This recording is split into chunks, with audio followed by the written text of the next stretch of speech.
Bismillahir Rahmanir Rahim. Ibn Taymiyya's epistemological background. Ibn Taymiyya's epistemology has sometimes been described as empiricist.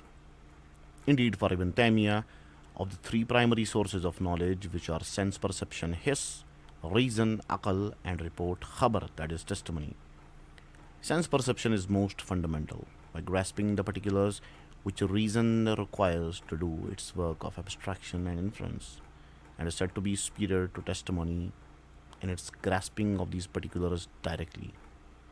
However, the centerpiece of Ibn Taymiyya's epistemology is the concept of fitra. According to Ibn Taymiyyah, fitra is the original nature of man, uncorrupted by later beliefs and practices, ready to accept the true notions of Islam. Karl Sharif al-Tobgoi suggests that in Taymiyyan terms, fitra is perhaps best rendered as by the term original normative disposition. This normativity of fitra perhaps refers to the idea that human nature, qua human nature, ought to and indeed will accept certain beliefs provided that, as Mehmet Said Ozerwarli remarks, the original and distinctive qualities of one's fitra are left unaffected by his or her family or social environment. Fitra then is not a faculty for knowing in its own right, but instead the operative focal point to which all other faculties turn for direction, a disposition which in turn steers our faculties towards truth. Ibn Taymiyyah insists that God made the fitra of his servants disposed to the apprehension and understanding of the realities of things, and to know them. And if it were not for this readiness, that is fitra, within the hearts or minds qalb to know the truth, neither speculative reasoning would be possible, nor demonstration, discourse, or language. For Ibn Taymiyyah, it is in virtue of fitra that a human's knowledge of truth and the recognition of falsehood is grounded, and that children are born with sound fitra, which if left sound and intact, will make them choose knowledge, ma'rifah, over its denial. Therefore, as al-Tabghoi remarks, in Ibn Taymiyyah's view, the proper functioning of all our epistemic faculties is predicated, in all cases, on the health and proper functioning of the fitra. Of crucial significance here is the externalist epistemology that it implies a faculty-based approach to knowledge acquisition. Elsewhere, I have suggested that this Taymiyan epistemology may be in some sense comparable or at least compatible with Plantingian proper functionalism. Perhaps a more precise way of construing it, though, is that it is broadly compatible with a form of virtue epistemology, one which emphasizes the knower's subjective capacities to understand and grasp the truth, more so than mere evidence internal to the subject. So we may tentatively conclude that knowledge, or perhaps to put it in contemporary terms, warrant in the Ibn Taymiyyah scheme, is achieved just so long as one's cognitive faculties, predicated on fitra, are functioning properly. This epistemological background is crucial when considering the way in which knowledge of God can be attained. For one thing, it means that Ibn Taymiyyah allows that certain beliefs be sufficient for knowledge independent of inference.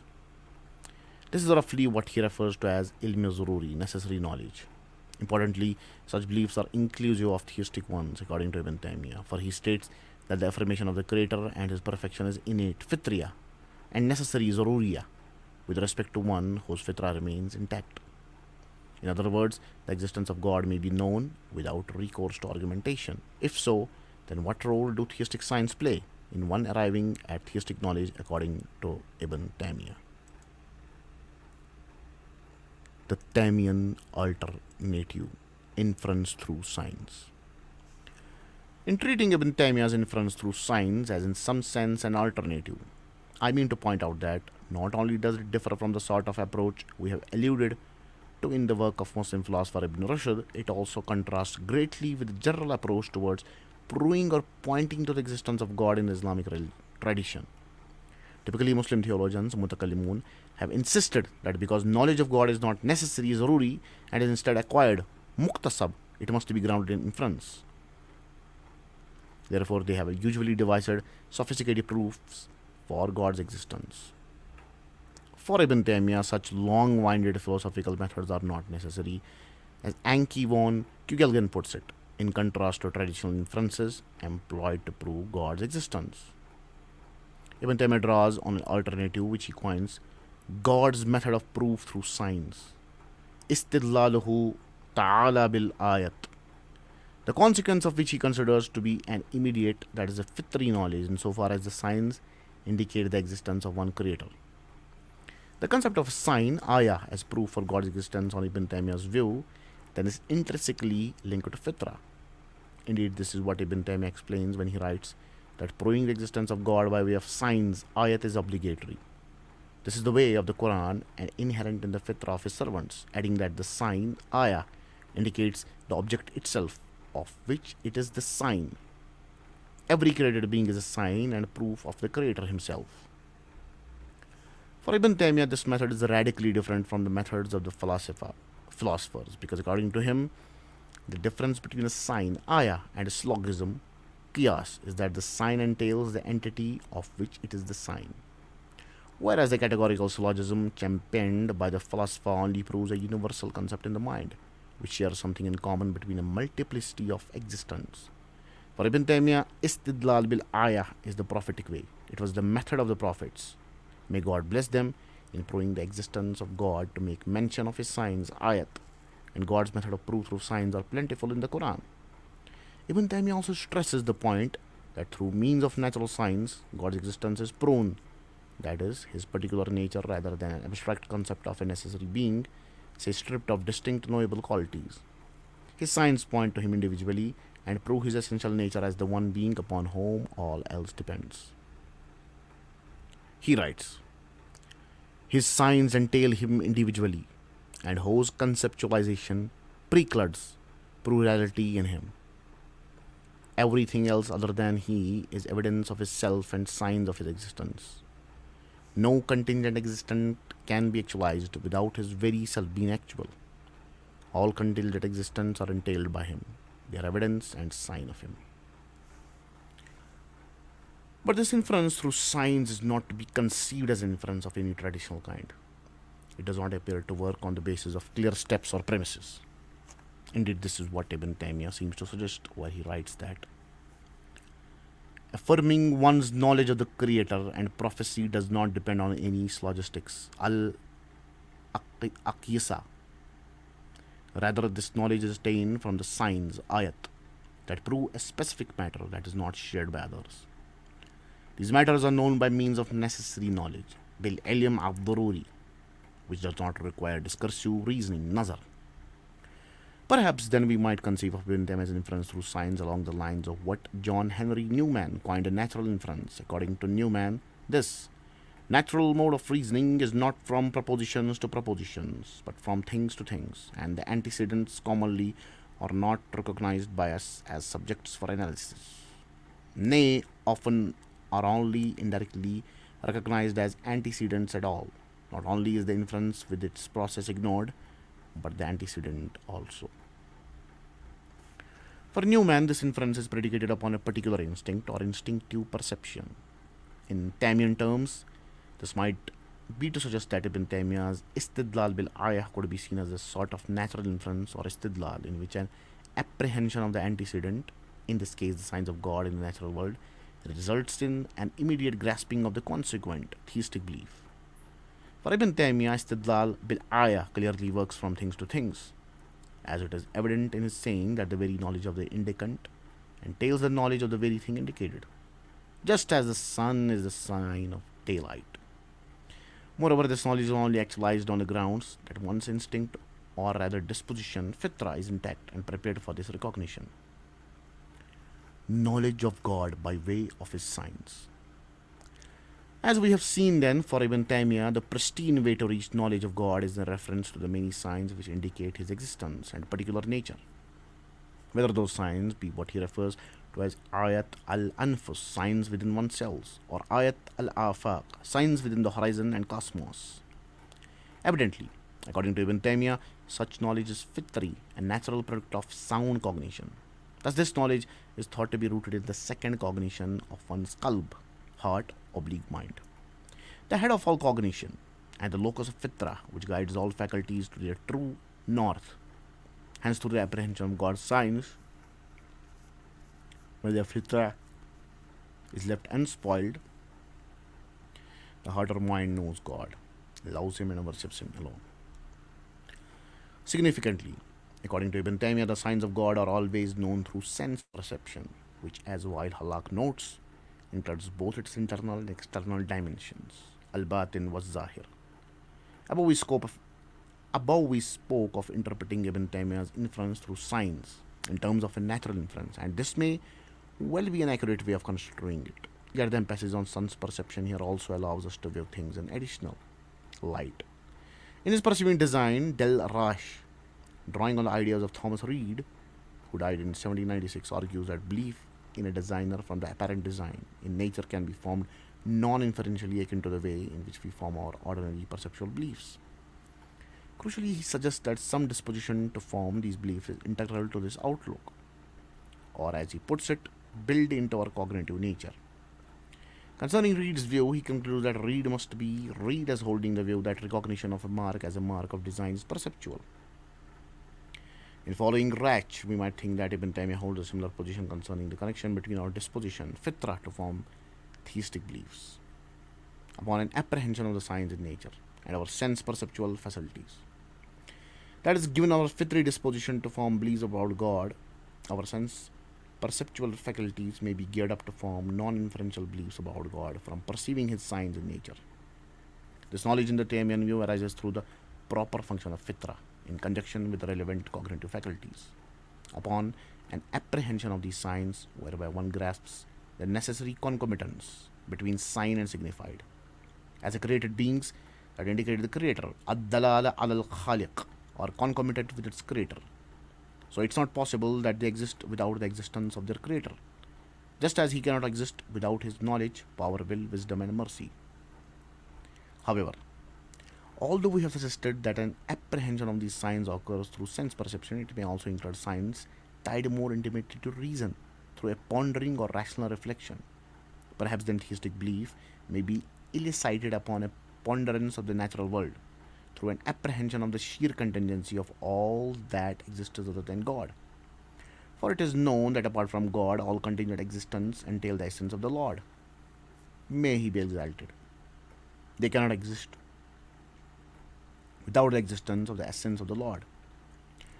Indeed, for Ibn Taymiyyah, pointing to God's signs to prove His existence constitutes the rational fitri methods, al-turuq al-aqliya al-fitriya, which the Quran adopts, and hence the rational methods that people endowed with the reason know by their fitra. Therefore, although it may always be the case that in some manner sense perception, that is external or internal, is involved in the apprehension of signs, that need not exclude reason, aql, which may be at the heart of reflection upon God's signs as well. This also need not mean that the process includes discursive reasoning, nazar, just because reason is involved in the reflecting. Rather, it may be, as we have suggested above, a form of natural inference, or perhaps something closer to what Robert Audi has described in an altogether different context as a conclusion of reflection. As Michael Bergbank explains, such reflections need not to be based on inferences from premises, but instead emerge non-inferentially from an awareness of a variety of observations, experiences, and considerations over a perhaps long period of time. These conclusions of reflection may include a variety of experiences, memories, and considerations, but may also perhaps include what Ibn Taymiyyah refers to as simply preliminary intellectual reflection, bidaya al-uqul. That is what results from the most basic and initial impressions of reason, aqal itself. Hence, one may entertain in one's mind the collection of ayah in oneself and the world out there, sensing the utter contingency of physical existence, including the universe. And thus, upon such reflections over those different signs, when fitra is sound, the qalb as the seat of all cognition comes to know that God exists in properly basic fashion. Finally, we may speculate that the proper basicality of theistic belief attained from this process may be conceived along the lines of some version of faculty-based virtue epistemology. So, we may summarize istidlal bil ayah as follows. Istidlal bil ayah, inference through signs. Number 1, signs are apprehended through sense perception, reason, aql, and in least some, if not all circumstances. Second, fitra when sound enables what has been received through the subject's cognitive faculties to be processed properly. Third, the cognitive process functions properly, and so one will immediately come to hold a corresponding theistic belief, sparked by the apprehension of God's signs, settled in one's mind or heart, hasala fi qalbihi, and in turn one will hold a properly basic theistic belief. While halak and the problem of circularity. However, it has been suggested that this notion of an inference through science, which Ibn Taymiyyah proposes as outlined above, is somewhat problematic, both contradictory within his own thought and epistemically circular. It is to this critique we now turn. While Halak devotes a significant amount of attention to Ibn Taymiyyah's inference through science, but suggested that there is a difficulty with Ibn Taymiyyah's assertions regarding fitra and knowledge of God, namely, that the idea appears somewhat circular. First, he argues that it is circular because Ibn Taymiyyah apparently asserts that we come to knowledge of God by way of fitra, and yet it is God who implanted fitra within us. Hence, we need to assume God's existence in some premise before concluding that he exists. Second, Halak argues that Ibn Taymiyyah impinges on the validity of his argument by adding the theological assertion that fitra knows the existence of God even before apprehending theistic natural science, and that in order to know that the signs signify God's existence, one must know God before being able to recognize that these are his signs. This Halak suggests a be circular, and given what Ibn Taymiyyah seems to have said in other places, also somewhat contradictory. So he states that it turns out that while fitra apprehends God through the immediacy and necessity zarura of the sense perception of signs, such apprehension is said to be implanted in fitra by God himself without the medium of signs. This last assertion clearly injects in Ibn Taymiyyah's argument a strong element of circularity. How might one respond to Halak's contentions? Let us begin with the first of two charges that Ibn Taymiyyah approach seems epistemically circular, which has it that he suggested that we know God via fitra, but that it is God who created us upon it, and somehow assuming his existence in a premise antecedent to the conclusion. Now, this would of course be problematic if, for example, 1. It was supposed to be an argument aimed at demonstrating God's existence, and second, if one was in what Bergman coins a question doubting context. In this case, concerning the truth of the conclusion that God exists. For Ibn Taymiyyah was attempting to demonstrate God's existence, he may be implicitly putting himself into a question doubting context, where one cannot rely on the truth of that which is in question. But that is not what seems to be going on when Ibn Taymiyyah says, for instance, that the recognition of the Creator is innate and necessary. Ibn Taymiyyah is merely starting from the supposition that God exists as a piece of knowledge that he already holds, and then from the knowledge explaining how it arises or has come to be known. Therefore, Ibn Taymiyyah is not liable to the charge of epistemic circularity in any malignant sense. But what about the problem that Ibn Taymiyyah appears to be contradictory by asserting, on the one hand, that we know God by fitra through the medium of science, but then on the other hand, that we in fact know him prior to the science in order to recognize that they are his.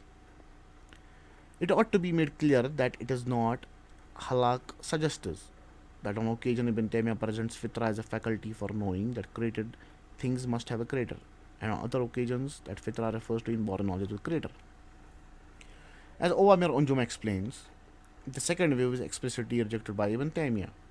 Unjum notes, in referring to Ibn Taymiyyah's main disciple Ibn al-Qayyim, how Ibn Taymiyyah's use of marifa in the relevant passages as opposed to ilm demonstrates that such knowledge can only refer to knowledge which is acquired, that is non-basic, and given other explicit passages from Ibn Taymiyyah himself, it is clear that the knowledge within fitra does not refer to knowledge implanted within human beings since birth.